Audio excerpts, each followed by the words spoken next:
Hello, today we are scanning this kitchen mixer. I chose this item because as you can see it is metallic, shiny, reflective object. So it is going to be a good task for testing the capabilities of MetroX 3D scanner.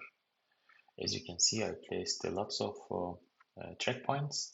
So it is really crucial to put lots of those crucial track points, and it is really difficult to remove them later on. I need to find a better solution for this type of implementations.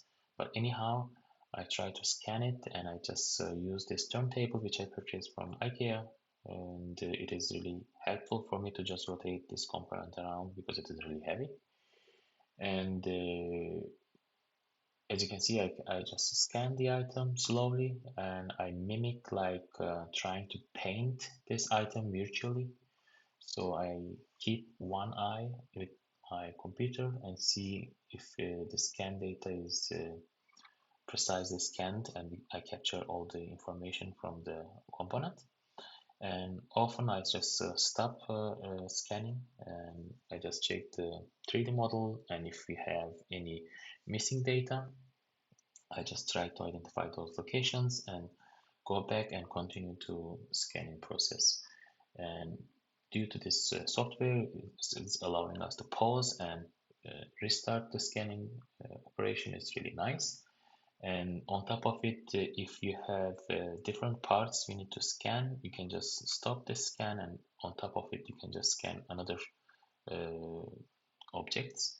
And since this kitchen mixer has capability like open and close positions, it was really difficult to scan the bottom part of the uh, item.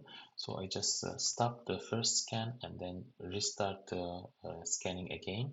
Since we are using same points as a reference, it will be much more easier for me to combine those later on. So when it is open, I restart the scanning process. I slowly scan the areas which was not possible to capture on the first scan data. So later on, I just combine both of this data in the process.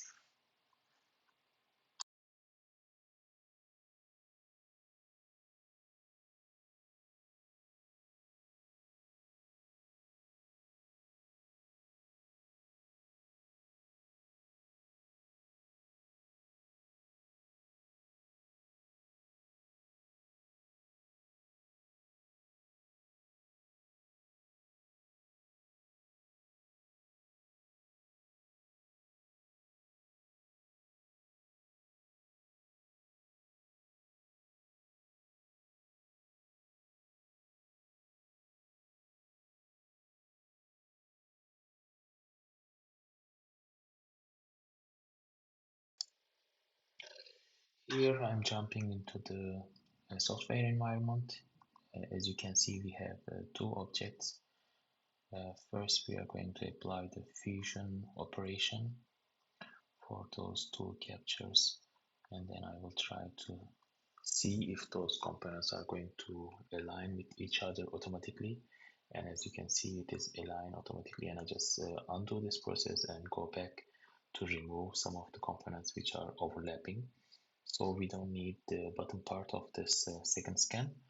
I will just go and remove those portion from this point cloud data by duplicating this item, because I just want to keep the original data.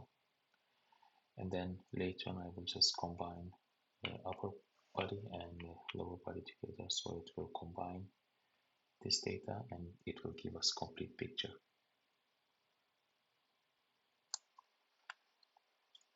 After completion of this alignment, we will simply go ahead and remove some of the unnecessary point cloud data, and after that we will just hit the create mesh button, so it will just build the mesh for us.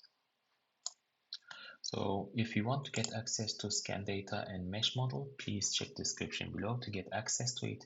This data has editorial use model rights, so be careful to not infringe trademark and copyrights of owner of this equipment. I will have few design enhancements projects around this component. If you like scanning, developing, and designing new stuff, try to stay in contact with me. I'm sure that you know how to do it. Stay in peace. Bye.